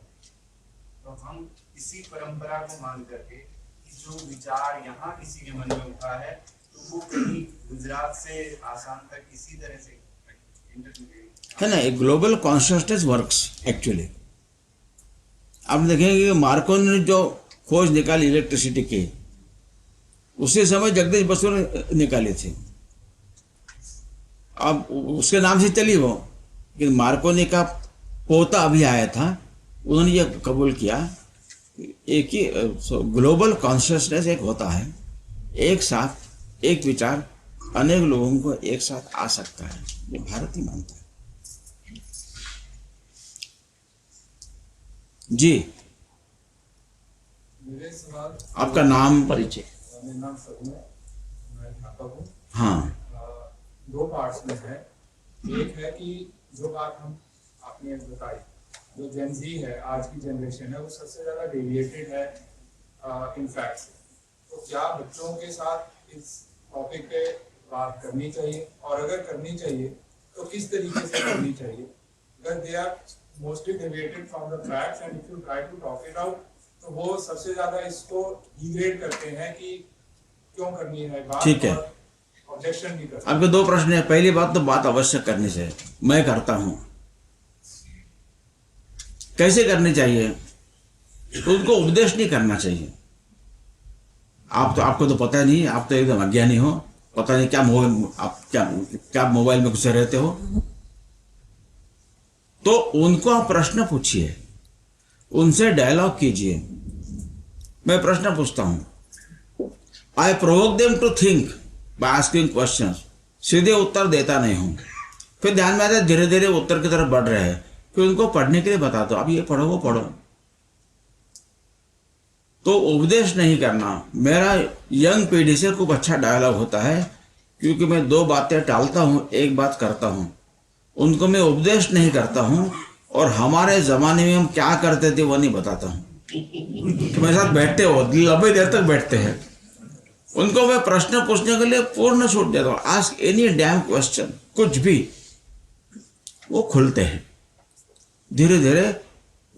प्रश्न पूछते पूछते उनकी क्लैरिटी बढ़ती है, दोबारा मिलना चाहते हैं, फिर पढ़ने के लिए अच्छा साहित्य दें। और कुछ पुराने शब्द होंगे अपने, बहुत बड़े बड़े जार्गन, उनको समझ में आता नहीं है, तो अंग्रेजी का प्रयोग कीजिए ना, उसके नजदीक लाने के लिए। ठीक है ना। जैसे एक जगह इसने हमारे यहाँ चर्चा में एक को बुलाया, एक व्याख्यान के लिए, उन्होंने शोध पत्र शब्द का प्रयोग किया। अब नोबडी अंडरस्टैंड शोध पत्र। मैंने कहा रिसर्च पेपर कहो ना भैया। नहीं, हम तो हिंदी नहीं, हम हिंदी बोलेंगे, समझेंगे तो क्या फायदा। जैसे पासपोर्ट को हमारे कार्यकर्ता कहते थे पारपत्र, नहीं समझेंगे लोग, पासपोर्ट कहो ना, क्या है जैसे। तो मतलब शुरुआत करने के लिए You may have to use some words which are more close to them. फिर आपके क्लोज आएंगे, धीरे धीरे उनके शब्द बदलेंगे। धैर्य चाहिए, उनमें विश्वास चाहिए। और धैर्य कब आता है? मेरा ऐसा मानना है, जब अपनापन है तब धैर्य आता ही है। वो अपना है। ये सर्वाधिक धैर्य माँ के पास होता है, क्योंकि अपनापन होता है। अवश्य करना चाहिए, और करने का तरीका केवल थोड़ा बदलेंगे तो दे आर विथ यू। हाँ जी। विशाल जॉली, अभी आपकी बातचीत से प्रश्न निकल के आया दिमाग में कि भारत के उत्थान के लिए, संस्कृति, संस्कार, व्यक्तित्व विकास, चरित्र निर्माण के लिए स्व की भाषा, मातृभाषा तो आप कितना महत्व देते हैं? कितनी आपकी दृष्टि? बहुत अच्छी बात है। प्राथमिक शिक्षा मातृभाषा में होनी चाहिए, आग्रह पूर्वक। हमारे पता नहीं दिमाग में क्या घुस गया है कि सारे विषय हम बचपन से अंग्रेजी में ठोसते हैं। अंग्रेजी अच्छी आने के लिए सारे विषय अंग्रेजी माध्यम में सीखने की जरूरत नहीं है। They have to struggle to understand the words. अगर मातृभाषा में उनकी शिक्षा होती है प्राथमिक, तो शब्दों का अर्थ समझने में स्ट्रगल कम करना पड़ेगा और सीधा कंसेप्ट को समझेंगे। यह बहुत आवश्यक है। अपनी भाषा का आग्रह भी चाहिए। मैं तो कई घरों में कहता हूँ कि आधे घंटे तक सब लोग पंजाबी, हिंदी, गुजराती, मराठी भाषा में बात करो, अंग्रेजी का एक भी शब्द का प्रयोग मत कीजिए। नहीं कर सकते। लेकिन जिन लोगों से मुझे कनेक्ट करना है, उनको अगर ये मेरे शब्दों के आग्रह से वो दूर भागने वाले हैं, तो जो परिणाम आएगा उसका वर्णन ऐसा है, operation successful, patient is dead. ऐसा मत करो, अपना आग्रह करो। एक दिल्ली में एक परिवार पे गया था, उनकी पोती थी, अपने संघ चालक की 9th में थी, और वो ये प्रयास चल रहा था हिंदी में ही बोलना, 2 शब्द अंग्रेजी बोली। उसकी माँ को बहुत गुस्सा आया। माँ ने गुस्से में क्या कहा, सहज गुस्से में कहा, भूषिता तेरी लैंग्वेज कितनी पोल्यूट हो गई है। फिर अपने सिर पर हाथ मारा कि मेरी भी क्या हालत है। ये प्रत्यक्ष घटना है, ठीक है ना। इसलिए अपनी भाषा में अपनी बात पूर्ण कहने का मेरी क्षमता अवश्य होनी चाहिए। लेकिन भाषा दूसरे को कम्युनिकेट करने के लिए है। वो अगर मेरे साथ पास बैठेगा तो मेरी बात समझेगा। अपने भाषा के आग्रह जार्गन सुनकर वो जल्दी भाग जाएगा तो वही होगा, operation successful, patient is dead. उसको नहीं करना, पेशेंट को जिंदा रखना है। तो यहाँ रुकेंगे। चलो एक प्रश्न। हाँ, अरे वाह, मैं कब से राह देख रहा था, माता बहन दिख रही, कोई पूछ नहीं रही है। चलो पहले इनको, हाँ, क्योंकि मैं नेचुरल काले बाल वालों को पहले प्रायोरिटी देता हूँ। हाँ, नाम बताइए। हाँ, मेरा प्रश्न ये है कि जो हमारे समाज में अधिकतर यहाँ पे लोग भी ऐसे ही होंगे, उनके बच्चे सेंट वाले स्कूल में पढ़ते होंगे, वो वाली धारणा कहाँ से आई? हम लोग हिंदी, और वहाँ पे मेन ये होता भी एक ही अंग्रेजी हिंदी है, और फिर वो बच्चे वहीं से वो चीज तैयार होती है। ऐसा कहाँ से आई? तो ऐसा हमारे दिमाग में डाल दिया गया कि मॉडर्न बनना है तो अंग्रेजी आनी ही चाहिए। ये भी ठीक है, लेकिन जापान में, कोरिया में, जर्मनी में, फ्रांस में, इजराइल में सारी शिक्षा अपने भाषा में होती है। वो दुनिया भर में व्यापार करते हैं। एक संग्राम सानू नाम के व्यक्ति 25 साल तक माइक्रोसॉफ्ट में काम किया। उसने कहा कोरियन एक व्यक्ति माइक्रोसॉफ्ट में अधिकारी था, उसको तो उसको अपने विषय पर पूर्ण मास्टरी थी। वो एक इंग्लिश ट्रांसलेट करने वाला एक व्यक्ति को साथ एम्प्लॉय करता था, and he could rule the Microsoft. ये दिमाग हमारे दिमाग में डाल दिया गया है, उसके बाहर निकालना पड़ेगा। और दुनिया के केवल 9% लोग फॉरेन लैंग्वेज में शिक्षा प्राप्त करते, उसमें भारत है, बाकी कोई नहीं करता। दुनिया भर के सभी शिक्षाविदों ने यह मान्य किया है प्राथमिक शिक्षा मातृभाषा में होनी चाहिए। जो वोकैबुलरी उसको आसपास वो सुनता है, दादा से, दादी से, नाना नानी, भाई बहन, माँ पिता सहज बोलते हैं, उसका शब्द संग्रह उस इंग्लिश होता है, उसमें उसको अगर कोई विषय समझाया जाएगा सीधा विषय को ग्रहण करता है। इसमें से बाहर लाने के लिए प्रयत्न करना पड़ेगा। जी, आपका परिचय? देवी सिरोही, प्रोफेसर इन हिस्ट्री। मेरा एक छोटा सा सवाल है कि आप कंपेयर कर रहे थे कि इंडिया की growth versus France, Britain, UK. अब एक मेरे माइंड में ये सवाल उठ रहा था कि इंडिया की जो ग्रोथ थी वो बहुत शुरू में बहुत ही लिमिटेड थी, क्योंकि एक्सप्लॉयटेशन इतने सालों साल हुआ था, 200 साल से भी ज़्यादा। एजुकेशन के सेक्टर में भी कोई खास ग्रोथ नहीं थी। हेल्थ में भी जो से पर्सन की जो एवरेज लाइफ स्पैन जो है, जब इंडिया इंडिपेंडेंट हुआ करीब करीब 26-27 साल था से। और कॉलेजेस, स्कूल्स कुछ भी नहीं था। इंडस्ट्री भी उन्होंने हमारी बिल्कुल खत्म कर दी थी इन दीज 200 years। सो इस वजह से हमारा जो प्रोग्रेस है या प्रोसेस है उसमें थोड़ा ज्यादा टाइम लगा। अब तो हमने कैच अप कर लिया है, अब हमारी इकोनॉमी यूके से बेटर है और हम जर्मनी को भी कैच अप करने वाले हैं। लेकिन जर्मनी और यूके, फ्रांस, इजराइल ग्रोथ मेरे माइंड में ये आता है, हो सकता है मैं गलत हूँ, कि उनकी ग्रोथ इसलिए हुई कि एक तो उन्होंने जो जर्मनी थी उसको जर्मनी हैड टू पे फॉर द डैमेजेस जो उन्होंने किए थे, जो इंफ्रास्ट्रक्चरल डैमेजेस थे। प्लस इनके ऑलरेडी स्ट्रक्चर्स इन प्लेस थे, एजुकेशन में, इंडस्ट्री में। वो थोड़े दिनों के लिए हैम्पर हो गए, लेकिन उनका फिर रिवाइवल हो गया। अमेरिका ने भी हेल्प किया। As far as Israel is concern, America की पूरी सपोर्ट रही है इजराइल के लिए, तो इजराइल तो एग्जिस्ट नहीं कर पाता।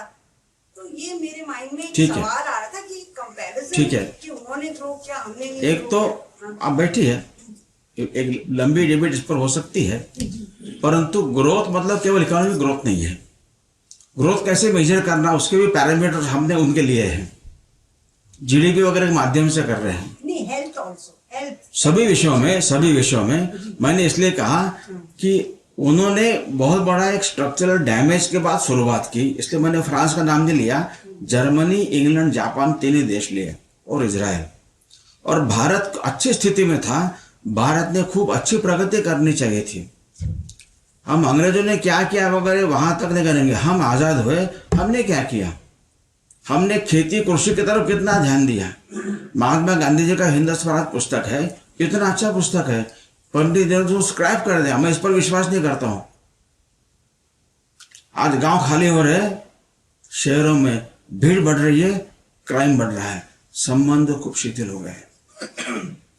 तो यानी इसलिए रूरल बेस्ड डिसेंट्रलाइज इकोनॉमी की लाइन हमने ली नहीं।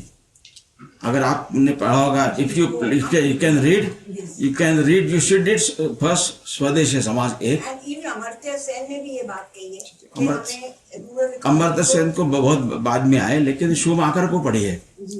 उसकी पुस्तक का नाम है स्मॉल इज ब्यूटीफुल, वो पढ़ी है। उन्होंने गांधी जी को कोट किया है, शूमाकर ने। तो हमने हमारे अर्थ पद्धति को, हम पहले खूब समृद्ध थे। ये पश्चिम के समृद्ध देशों का समृद्धि शोषण पर आधारित है। हमारा ऐसा नहीं था, हमने हमारा ध्यान नहीं दिया, इतिहास भी नहीं पढ़ा है हमने। हम ग्लोरियस हमारी हिस्ट्री हमने पढ़ा ही नहीं। कुछ कमी हमारी थी, लेकिन अच्छी बातें बहुत थी। जो ग्लोबल पैरासाइट्स कहते हैं पुस्तक में, वो लेखक भी गोवानीज क्रिश्चियन से, विनिन परेरा, जेरेमी सीब्रुक। पैरासाइट्स वो जीव होते हैं जो दूसरों का शोषण करके अपना पोषण करते हैं। जिनका शोषण करना है उनको और पुष्ट होने के लिए हेल्प करते, ताकि उनका और ज्यादा शोषण हम कर सके। Develop nations helping the undeveloped nation to develop, ताकि शोषण करना है, लेकिन उनको इतना पुष्ट नहीं होने देंगे ताकि वो इंडिपेंडेंट हो जाएंगे। ऐसा हुआ तो ये भूखे मरेंगे, ऐसा लिखा है। फिर आगे कहते हैं देयर द वेस्ट। इस पुस्तक का सब टाइटल है 500 years history of western culture. तो उनका their arms of exploitation kept on changing. First it was religion, then it was empire, now it is WTO, IMF, world bank. ये जो globalisation वगैरह शुरू हुआ, ये सब शोषण का नया तरीका है, सोफिस्टिकेटेड एरिया है, तो दुनिया को मार्केट ही मानते हैं। इसलिए ग्लोबल वर्ल्ड बैंक के एक अधिकारी थे जॉन परकिंस नाम के, उनकी पुस्तक है, उसका नाम ही है confessions of an economic hitman. अपने पापों की कबूली की है, वर्ल्ड बैंक में था मैं क्या क्या पाप किए मैंने। एक पुस्तक है जोसेफ स्टिग्लिट्ज का, उसका वो पढ़ेंगे आप तो उसका टाइटल है globalisation and its discontent. Bharat ने दुनिया भर में व्यापार करने गए, लूटा नहीं, help them to create wealth there. उसका आधार क्या था हमको सिखाया नहीं जा रहा है। हम इकोनॉमिक डेवलपमेंट भी पश्चिम का ही मॉडल फॉलो कर रहे हैं, क्योंकि हमने अपने अंदर झांका ही नहीं है। अपने आप को नकारना, ये नहीं कि हमारी गलतियां नहीं हुई है, नहीं तो बाबर, मोहम्मद गजनवी, मोहम्मद गौरी सेना लेकर आक्रमण करने आए थे, अंग्रेज सेना लेकर नहीं आए थे। तो इतना छोटा इंग्लैंड, भारत उससे 20 times more large by area, population, talent कमी नहीं थी। 7000 माइल से दूर आकर राज कैसे कर सकता है? वी लैक समथिंग डेफिनेटली, लेकिन हमारा जो अच्छी बातें है उनको पहचानना, बताना, ये नहीं बताया जा रहा है अनफॉर्चुनेटली। इसलिए अब ये नई शिक्षा नीति में वो सारी बातें आई है। रिकमेंडेशन राजा कृष्ण, वो तो कुछ संघ भाजपा के नहीं थे, कोठारी कमीशन नियुक्त हुआ, उन्होंने किया। When you appoint a person, जो कोई एक्सपर्ट को आप चुनते हैं आपके दृष्टि से, उस पर पैसा खर्च करते हैं, अपना समय लगाता है, रिकमेंडेशन नहीं लगा, यानी ये जो है ये गलत बात है। इसलिए इस पर विचार करेंगे दोबारा कभी। So should we stop? एक पहले इन्होंने खड़ा किया हाथ, चलो 3 करेंगे, ठीक है? ओनली 3, फिर मैं हूं, हम ये बैठक पूर्ण करेंगे। सवाल से पहले मैं कुछ ऐड कर दूं आपकी बात में, फिर मैं भूल जाऊंगा। हाँ, मैम ने इंग्लैंड के बारे में बताया, तो I did my LLM from England. तो यहाँ पर रिश्तेदार कहते थे कि जॉनी इंग्लैंड से आता हुआ कुछ लेके आई हो, तो मैं कमाल मानूंगा कि इंग्लैंड कुछ भी नहीं बनाता, ना कोई घड़ी, ना कोई गाड़ी, ना कोई स्टीरियो। मेड इन इंग्लैंड एक उनकी छोटी सी कंपनी वॉक्सवॉल कॉर्सा, जिसके एम्प्लॉइज को सैलरी भी नहीं थी, बंद हो गई। तो पैरासाइट्स आपने जो शब्द लिया वो उसी पर है, दूसरे के खून पर निर्भर इंग्लैंड का वो हाल है। चलिए आपका नाम और मेरा नाम है उज्जवल कांत, एडवोकेट। मैं कुछ साल रहा हूँ ऑस्ट्रेलिया में बाहर, तो मुझे बस ये जानना सर, भारत की यूनिफॉर्म आइडेंटिटी क्या होनी चाहिए और एक इंडिविजुअल की आइडेंटिटी क्या होनी चाहिए? ठीक है, आपका प्रश्न, आपका प्रश्न क्या है? मैं चेतन मित्तल, एडवोकेट। मेरा, आपने कहा कि 2014 के बाद मोदी जी के, मैंने नहीं कहा, गार्डियन कहता है। गार्डियन का रेफरेंस देंगे। हाँ। 2014 में संघ के विचारों के करके और स्पिरिचुअल लीडर्स के करके एक चेंज आया यहाँ। हम सब लोग, कई लोग जुड़े हुए पुराने, बड़ी होप के साथ, हमें भी जो आज भी आपने बातें बताई, वो सारा लगता था कि एक रिवर्स गियर शुरू हुआ है, न्यू एजुकेशन पॉलिसी आई है, एक माहौल बदला है। जो ये दूसरा नेगेटिव नैरेटिव है, वो भी हमें कहीं ना कहीं लगता है बहुत ज्यादा exactly, you are very right. कहीं आपका क्या विचार है कि जितना एक बारी एक पूरा लगता था कि एक बारी लगा, अब वो जात पे, कास्ट पे वो नैरेटिव फिर कहीं रिवर्स लग रहा है? ठीक है, तो ठीक आपके है, एक्सपीरियंस? ठीक है, ठीक है, आपका क्या? मैं लतिका शर्मा, शिक्षा विभाग में प्रोफेसर हूँ पंजाब यूनिवर्सिटी। आपने जो समाज आधारित गवर्नेंस की बात कही, वहाँ पर ये विचार उठा कि इस समय जहाँ पर हम गवर्नमेंट सेक्टर से शिक्षा और स्वास्थ्य को समाज के साथ जोड़ने की बात कर रहे हैं, उस चीज को निजीकरण के बैनर के अंदर देखा जा रहा है। तो ये निजीकरण और समाज आधारित, इसका जो भेद है उसको, भेद तो विद्वान लोग ही आप करेंगे, लेकिन एक मॉडल संघ का है। विद्या भारती के माध्यम से 15,000 स्कूल्स देश में चलती है। 90% of them are not taking government grants. निजीकरण है क्या? नहीं, समाज आधारित चल रहे हैं, रिजल्ट खूब अच्छे आ रहे हैं। संघ के स्वयंसेवक करीब 1.25 लाख सर्विस प्रोजेक्ट चलाते देश भर में, और 90% ऑफ देम गवर्नमेंट ग्रांट लिए बिना कर रहे हैं, ठीक है ना। तो समाज दे रहा है तो समाज के आधार पर करना, ये आदत अपनी मुख्यतः लगनी चाहिए। और निजीकरण शब्द भी थोड़ा ज़्यादा मुनाफा कमाने के लिए हुआ है, वो समाज के साथ जो कनेक्ट होना चाहिए वो कनेक्ट नहीं है, केवल गवर्नमेंट कंट्रोल नहीं होना चाहिए उसके लिए हुआ है, ऐसा उसको अर्थ आता है। इसलिए हम समाज आदर शब्द प्रयोग करेंगे तो समाज के एक सोशल एक कनेक्शन है, एक हमारी रिस्पॉन्सिबिलिटी है, ठीक है ना। ये भाव से करेंगे तो हम अधिकाधिक कमाना नहीं, अधिकाधिक देने का सूझेगा। तो विद्या भारती में मैंने ऐसे शिक्षक हैं जिनको अच्छे क्वालिफाइड है, वो गवर्नमेंट स्कूल में जाएंगे तो उनको सैलरी ज़्यादा मिल सकती है, ऐसे मिशन या वर्षों से काम कर रहे हैं।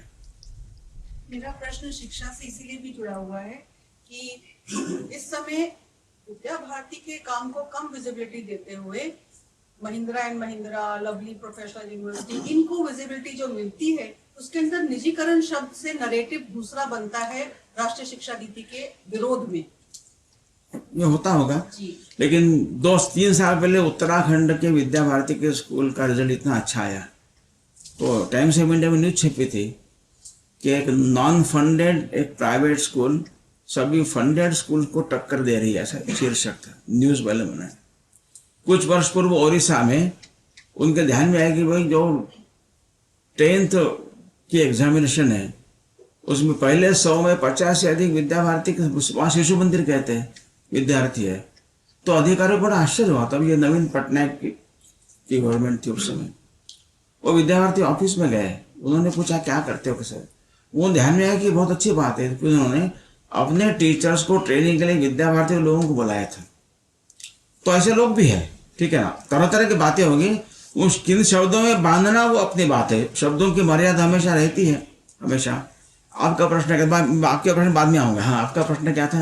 यूनिफॉर्म आइडेंटिटी भारत की और एक हाँ, इंडिविजुअल, ठीक है।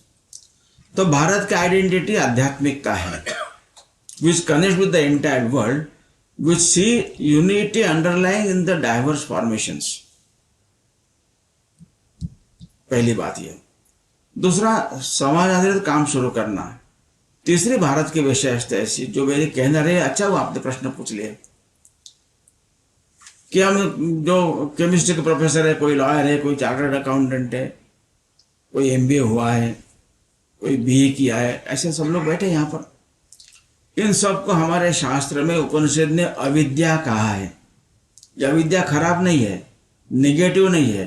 धर्म अधर्म, नीति अनीति, न्याय अन्याय ऐसा नहीं है। अविद्या is a knowledge pertaining to the worldly affairs. और विद्या वह है जो आध्यात्मिक विद्या, जो मोक्ष का मार्ग दिखाती है। इसलिए अनेक स्कूलों में लिखा रहता है सा विद्या या विमुक्त। ये सभी विद्यालयों में यहाँ केवल अविद्या मिलती है, विद्या नहीं मिलती है। और ईशावास्य उपनिषद का 9th वर्ष ऐसा कहता है अंधम तमः प्रविशन्ति ये अविद्याम उपासते। जो केवल अविद्या की, केवल भौतिक समृद्धि के पीछे जाता है वह अंधकार में प्रवेश करता है। अगली पंक्ति कहती है ततो भूय एवते तमो य ओम विद्यायाम रताः। और जो केवल विद्या में रत है वो और गहरे अंधकार में जाते, ऐसा कहा है। ये भारत है। 11वां श्लोक है ईशावास्य का। वो कहता है विद्यां च अविद्यां च यह तद उभयम वेदः। विद्या और अविद्या जिसने उभयम दोनों को जान लिया है, अविद्या मृत्युम तीर्थवा विद्यामृतम अश्नुते। अविद्या से भौतिक समृद्धि भी प्राप्त करेंगे और विद्या के आधार पर अमरत्व को प्राप्त करेंगे। दोनों का बैलेंस ये भारत है। इसलिए हमारे यहाँ धर्म की अनेक व्याख्या में एक व्याख्या ऐसी है यतो अभ्युदय निःश्रेयस सिद्धि सधर्म। अभ्युदय मतलब मटेरियल प्रॉस्पेरिटी है, लूट कर नहीं, अपने पुरुषार्थ से। और आध्यात्मिक विद्या मोक्ष मतलब समुत्कर्ष है। संघ की प्रार्थना में समुत्कर्ष निःश्रेयस इसीलिए कहा है। तो ये साधना, इसे लूटा कोई नहीं हमने, केवल पैसा एमास नहीं करना है हमको, ठीक है ना। अच्छा कमाना है, समृद्ध होना है और खुद को कम रखना, समाज को एनरिच करते रहना। शतहस्ते समाहर, 100 हाथों से इकट्ठा करो, सहस्र हस्ते भी करो, 1000 हाथों से बांटो। विवेकानंद केंद्र की प्रार्थना, भारतीय शिक्षण मंडल की प्रार्थना है। इसमें एक श्लोक है, जीवने यावत आदानम तथा अधिकम प्रदानम स्यात्। मैंने जीवन में जितना ग्रहण किया है उससे से अधिक मैं वापस कर सकूं, ये हमारी प्रार्थना भगवान तो पूर्ण कर, जो धर्म का आधार है। अब आपका प्रश्न है, ठीक है, ऐसा है कि लंबी लड़ाई है और जो राष्ट्र विरोधी तत्व है वो पहले खूब सक्रिय थे। They were more powerful, they had power, money, media with them. एक बड़ी अनइवन और लड़ाई थी, लेकिन हम सत्य सिद्धांत के कारण, सतत त्याग, परिश्रम, बलिदान के कारण, संतों का कंट्रीब्यूशन, समाज का सहयोग, ईश्वर का आशीर्वाद, इसके बलबूते पर यह बढ़ रहा है। वॉर में अनेक बैटल्स लड़ने होते हैं। Not that you win every battle, but you win the war. If you study first world war, second world war, तो among all the battles in the war we are winning. ये अगले 15 साल ये, and it said that last battle always fierce. हर तरह के वो हथकंडे अपनाएंगे, खूब कंफ्यूज करेंगे, विरोध करेंगे, और दुनिया भर की ताकत है। तो भारत, दुनिया के अनेक लोगों को, भारत एक मार्केट है, भारत एक रिसोर्स है, फ्री मिलने वाला। ऐसी अगर सरकार रहेगी ढीली ढाली तो इनका उपयोग कर सकेंगे। If you can Google readers digest में, जब मैं अमेरिका में था 92 में, तो बिल क्लिंटन पहली बार अध्यक्ष बने थे, डेमोक्रेट पहली बार बना था। नवंबर में उनके चुनाव होते हैं, जनवरी में वो पद ग्रहण करते हैं। फरवरी के रीडर्स डाइजेस्ट में एक आर्टिकल छपा था, उसका टाइटल था America's new merchants of death, ऐसा आर्टिकल है। यहां भी छपा है वो। वहां के यहाँ के आर्टिकल में एक बड़ा बेसिक अंतर है। ये मर्चेंट्स ऑफ डेथ कैसे, तो उन्होंने कहा जो टोबैको कंपनीज है, सिगरेट बनाने वाली, अमेरिका में 16 साल से कम आयु के बच्चों को सिगरेट पीने पर मनाही है। सिगरेट पीते हुए लोगों को एडवर्टाइज में करने में मनाही है। इसलिए फिर विल्स वगैरह उन्होंने टेस्ट मैचेस को स्पॉन्सर करना शुरू किया था, क्योंकि बच्चों में जल्दी अगर वो कैंसर पेशेंट जल्दी बनेंगे, सरकार पर उसका बोझा बढ़ता है। उन्होंने कहा, लेकिन जो टोबैको कंपनीज के रैली में नॉर्थ कैरोलिना में एक मीटिंग हुई थी, ऐसा आर्टिकल में लिखा है, मेरे पास उसकी कॉपी है, आप ढूंढ सकते हैं, आपको मिलेगी। उन्होंने सेल्स, सारे दुनिया भर के उनके सेल्स चीफ आए थे, उन्होंने अपना अनुभव बताया। 10 साल के बच्चों को अगर आप सिगरेट पीने की आदत डालोगे तो आपका वो परमानेंट ग्राहक बनेगा। तो जो डेवलप नेशंस है सो कॉल्ड, वहां कम कपड़े पहने हुए एक यंग अमेरिकन लड़की सिगरेट पीती हुई दिखती है और बच्चों को फ्री सिगरेट बांटती है। अमेरिकन बनना एक हो तो बच्चा पीना शुरू कर देते हैं। जहां पर सरकार इस पर आपत्ति उठाती है, क्योंकि सरकार में जो लोग बैठे, जहां राजा किंग है या यहाँ पर ऑटोक्रेसी है, वहां तो पैसा देकर उनको दबा देते हैं, अपना काम चलते रहते हैं। जहाँ थोड़ी जागरूक सरकार है, वो अगर विरोध करती है तो अमेरिका का जो ग्लोबलाइजेशन वाला जो है ना, WTO वगैरह, तो सुपर 301 उनका एक आर्टिकल है जिस पर आप उनको बाध्य कर सकते हैं, हमारे माल आपको खरीदना ही पड़ेगा। उसका उपयोग करके अमेरिकन स्टेट गवर्नमेंट उन पर दबाव डालने का प्रयत्न करती है। उनका कहना था, the new government at least should not be part of this dirty game. उन्होंने ये करने वालों को नाम दिया merchants of death. At least government should not be part of death. इसलिए उन्होंने वहां के आर्टिकल में जो अंतर है ऐसा है, उन्होंने आर्टिकल के बीच में एक बॉक्स में अमेरिका के स्टेट डिपार्टमेंट का एड्रेस दिया है, So that the reader should write letters to this department that America should not be part of the dirty game. So यानी उनकी समृद्धि कल्पना अलग है, भारत की अलग है। इसलिए ये सारे फोर्सेस एक होकर ज्यादा कड़ा विरोध करेंगे ही, कर रहे हैं। बात सही है। बिना कारण संघ का नाम बहुत बार बार ले रहे हैं, भारत के बाहर भी कोई कारण नहीं।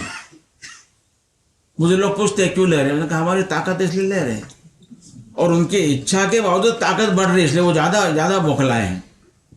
हम पॉलिटिक्स में नहीं है, उनको पता है, लेकिन उनकी राजनीति अगर टुकड़ों में बांट कर करनी है तो संघ सबको जोड़ता है, तो हमारा असली दुश्मन संघ ही है।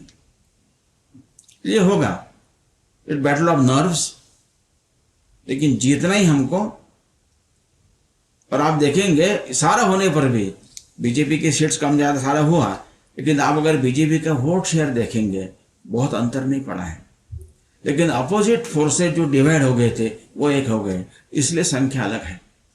और हमको मुख्य बात ये करनी चाहिए कि हमारा वोटिंग परसेंटेज बढ़ना ही चाहिए।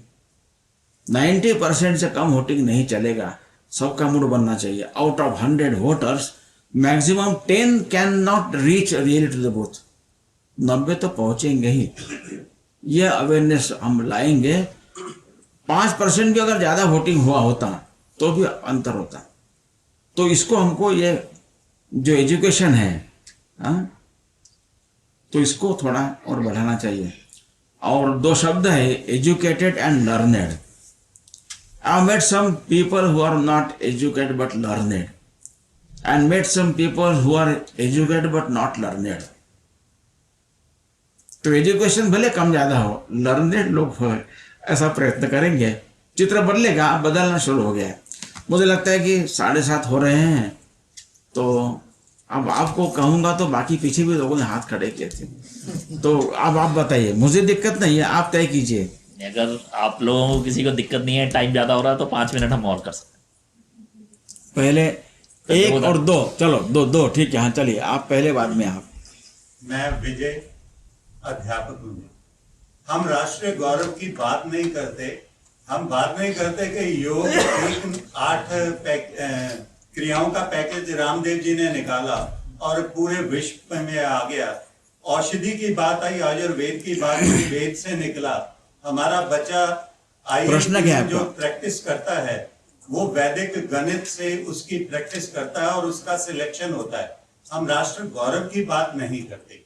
जैसा कि आपने कहा कि न्यू एजुकेशन पॉलिसी में आया है मातृभाषा से।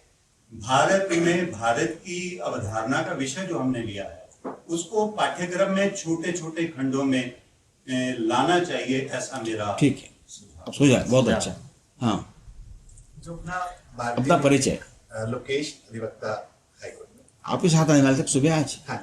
अच्छा, एक लोकेश जाने वाले मुझे पता चला। चलो अच्छा। हाँ, जो अपना भारतीय विचार है, भारतीय मूल तत्व है, इसका इतना विस्तृत विश्व के लिए, कल्याण के लिए भी है ये विस्तार। ये आज की पीढ़ी तक हम गति से किस प्रकार पहुंचाएं, और आज की पीढ़ी में जो है, जो नई जनरेशन है, उसमें इस विचार को स्थापित किस प्रकार हो, ठीक है, किस प्रकार कार्य करना चाहिए, इस पे बहुत अच्छा प्रयत्न करें। पहली बात यह है कि आने वाली पीढ़ी जो है ना, it is more quick than us. इतना जल्दी सीख लेते हैं। कई घरों में जाता हो तो दादाजी को वो चैनल चेंज करना तो आता नहीं है, छोटा बच्चा 4 कला फटाफट कर देता है। यानी इट इज ट्रू। ओके, तो कैसे बताना, उनसे बात बैठना, उनके लिए समय निकालना, और बैठेंगे बात करेंगे। वो ढूंढते हैं। नई पीढ़ी ऐसी है कि अगर यहाँ अगर 13 से 25 साल के बच्चे ज़्यादा होते, मैं जो कह रहा हूँ, कई लोग पहले गूगल पर चेक करते सही बोल रहे हैं कि नहीं बोल रहे हैं। हाँ, ये है, ठीक है ना, लेट्स एक्सेप्ट इट। तो उनको कैसे डील करना, हमको स्टाइल चेंज करनी पड़ेगी। लेकिन अनुभव ऐसा है, उनके मन में भूख है भारत को जानने की, उनको पद्धति जरा चेंज करनी पड़ेगी।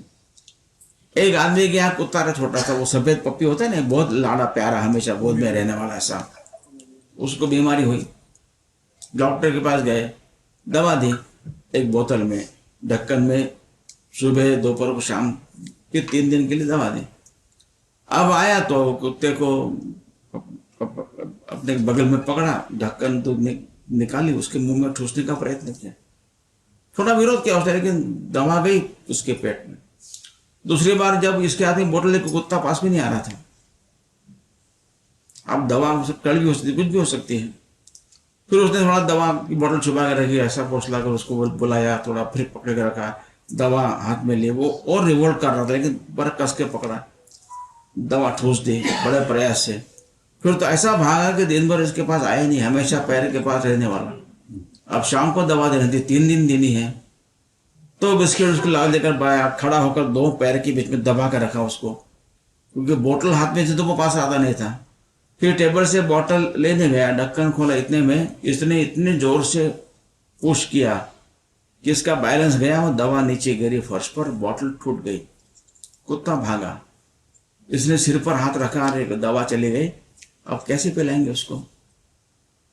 थोड़ी देर बाद देखता है कुत्ता आकर जो गिरी दवा चाट रहा था।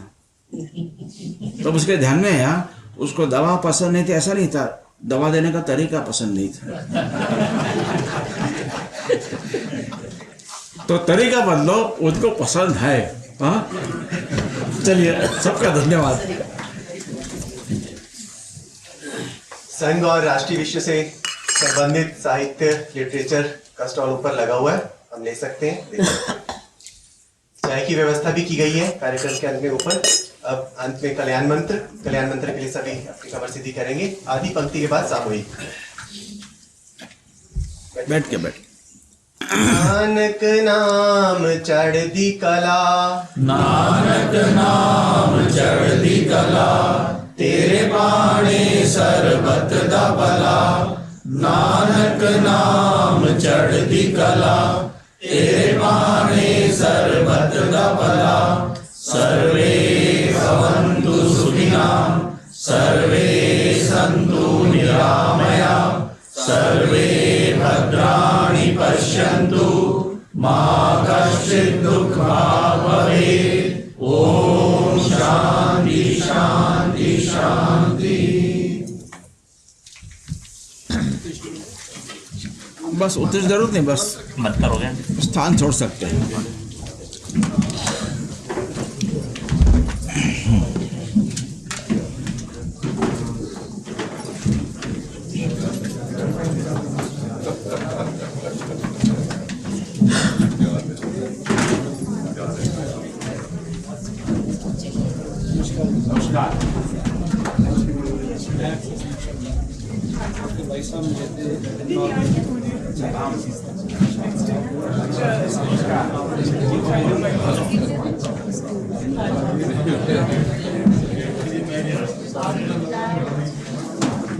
ग्रीस हिस्ट्री में वो पढ़ाते हैं,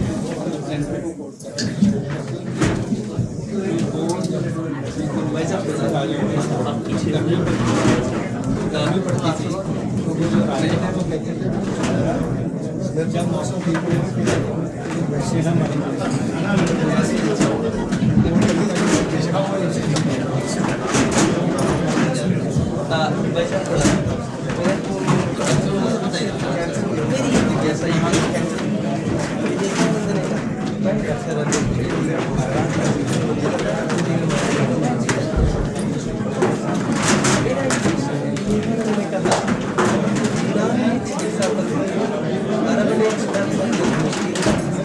पाश्चात्य विज्ञान भारत अध्यात्म देश विश्व को देने वाला ही भारत अध्यात्म विश्व को देता है। अध्यात्म देने के लिए अध्यात्म देने के लिए हमारे धार्मिक ग्रंथों का अनुसरण